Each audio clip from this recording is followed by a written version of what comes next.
Hi everybody! If you were old enough to feel the tremors of the night of 26/11, then this episode is for you. Because the story that I'm about to tell you today is the story of not just one of the darkest nights in the history of our country, but also the story of ordinary Indians like you and me who did something extraordinary which changed the way the entire world looks at India. So if this video makes you feel proud to be born in this incredible country, then share this video with as many people as possible. Now for those of you who don't know exactly what happened, here's the story. People on the night of 26th of November 2008, when the city of Mumbai was busy in its hustle and bustle, 10 terrorists walked into the busiest locations of the city and started open firing at innocent people. These locations were the Leopold Cafe, the Kama Hospital, the Nariman House, Oberoi, CSTM and the iconic Taj Hotel. Now more than the attack, it was the panic that was difficult to handle because neither the police nor the army knew the magnitude of the attack in the first place. Nobody knew how many men were there. Nobody knew how many bombs were being planted. Nobody knew how many bombs were to be exploded yet. And nobody knew how many locations were being exactly attacked. And in this kind of a situation, the police of Mumbai was scattered all across the city while the officials were trying to get hold of the situation. The first attack happened just 400 meters away from Taj at the Leopold Cafe, wherein two terrorists started open firing at the tourists sitting at the Leopold Cafe. And while this attack was happening, there was a massive grenade explosion that happened. And as soon as the people nearby heard this massive grenade explosion, all the people at the Gateway of India and the people closer to the Taj Hotel started rushing towards the hotel for shelter. Some of these people were even covered with blood because they had barely escaped the Leopold attack. And without a second thought, the manager asked the guards to open up the gates so that people could take shelter at the Taj Hotel. But unfortunately, among those innocent people were two terrorists who managed to sneak into the hotel, and just when everybody thought that everybody was safe, these two men started open firing at the people, and the lobby of Taj turned into a pool of blood with bodies all around. Now if you picture what was happening, there were 600 staff members and 1,100 guests trapped into the hotel. We are talking about 1,700 ordinary people just like you and me who didn't even know how to differentiate between the sound of a gunshot and a firecracker. And these people were trapped in fighting for their lives against 4 men armed with AK-47 rifles and hand grenades. On top of that, they did not have any strong security cover, not for 1 hour, not for 2 hours, but for 9 complete hours until the NSG came in to rescue at 6:30 AM in the morning. Now a lot of other details are not so clear, but the one thing that was 100% clear was that each one of the 600 staff members knew all the exits. They knew the entrances, they knew the lobby, they knew all the exits. In short, they knew how to escape and how to escape fast. And each one of these 600 staff members had the easy option to leave the guests and to flee from that situation. Now just to understand this better, let me ask you a question. If you're a 30-year-old man from a middle-class family, if you have a 3-year-old daughter and if your wife is pregnant with another one, if you are the only breadwinner for your family and you don't even have enough money to take your wife to a good hospital, just when you're thinking all of this, if this terror attack happens, my question is, what would you do? Option number 1, you escape through the hallway, get out of the exit and go and see your family. Or option number 2, you stay at the hotel, risk your life without a plan and put your life at risk to save some 50 strangers जिनका नाम भी तुम्हें नहीं पता. And mind you, if you escape, you go home and you see your family. And if you stay, chances are you will be shot dead, for which you will get nothing.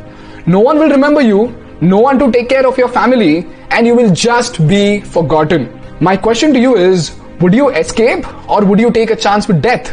Every single study done in psychology says that the innate instinct of every human being, especially in a situation like this, would be to escape without a second thought. In fact, the people outside Taj were waiting for the staff members to get out so that they can ask them questions to try and understand what exactly was happening inside. But you know what? To their surprise, none of the staff members came out. I repeat, not a single one of the 600 staff members of Taj escaped. And what followed next was a heroic story that the world had never ever seen before. Every single staff member of Taj stayed on duty all throughout the night of 26/11. In fact, some of these people struggled very hard, protected the guest, escorted them outside only to go back again to save more people. Out of these people were the telephone operators of Taj, who were originally evacuated safe and sound, but these incredible women volunteered to get back and got back to their desk in no time.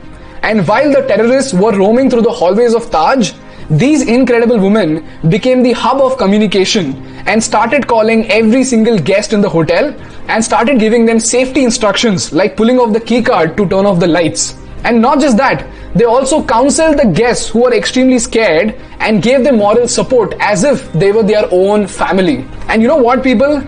The attack started at 9:30 p.m. and these women were answering phone calls till 4 a.m. in the morning. The question is, where do incredible people like this come from? While all of this was happening inside the Taj, there was another incredible person outside the Taj who was the general manager of the hotel, Mr. Karambir Singh. He was attending a meeting at another Taj property, but the moment he heard about the attacks, this guy rushed to the hotel and started coordinating the rescue operation with the fire brigade. And that is when he gets a news that his wife and 2 sons have died in the fire at the 6th floor of the hotel. Even in that devastated moment, this man takes only one moment out to give a call to his father, a retired general, and tells him that his wife and 2 sons have died. To which the father replied, "Son, never ever desert your post." To which this great man, Mr. Karambir Singh, replied, "If the hotel goes down, I'll be the last man out." And even in that shattered state of mind, Mr. Karambir Singh poured his blood and sweat to help in the rescue operation till the next day afternoon. Which again begs the question, where do incredible people like this come from? Incredible people like the chefs of Taj who formed a human chain just to protect the guests and ended up sacrificing their own lives just for the sake of service. Incredible people like Malika Jagat, who was just 24 years old but took full charge of the banquet hall wherein 65 lives were at stake.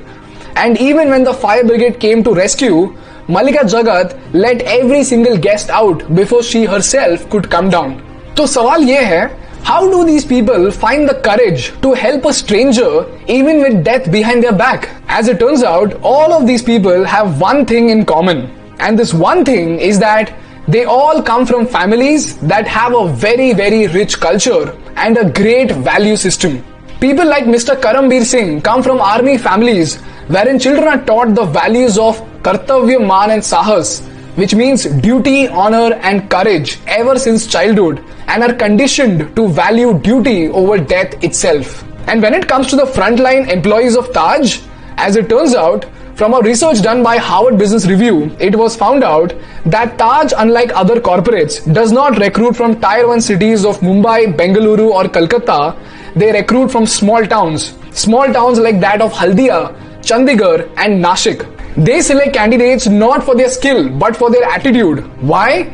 Because the leaders of Taj believe that it is more important to have a great character than to have a great skill.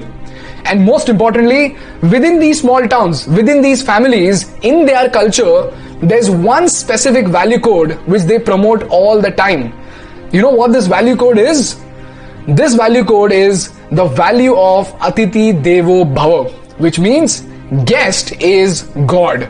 And here's where ordinary people like you and me have something very, very important to learn. If you look at the greatest leaders of all time, leaders who have made a valuable contribution to the India that we live in, people like Shivaji Raje or Rani Lakshmibai, you will observe that they were all incredible people who were brought up by incredible parents and teachers. While on one side, Rajmata Jijabai conditioned Raje since childhood to abide by her extraordinary values, on the other side, Rani Lakshmibai had an amazing father like Moroppan Tambeji, who even at that time had the open mind to let his daughter not just train for warfare, but also taught her how to lead her people with courage and kindness even with death behind her back.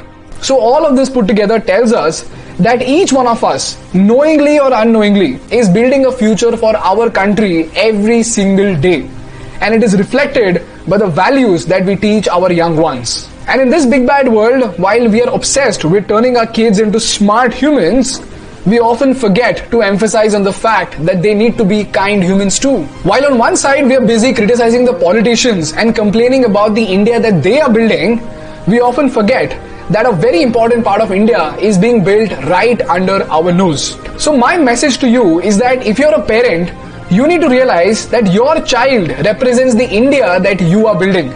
If you're a teacher, your students represent the India that you are building. And if you're an elder brother or a sister, your younger one represents the India that you are building. And the values that we teach to each one of them will decide the future of India that we are building together. So my dear friend, my question to you is, what kind of India are you building?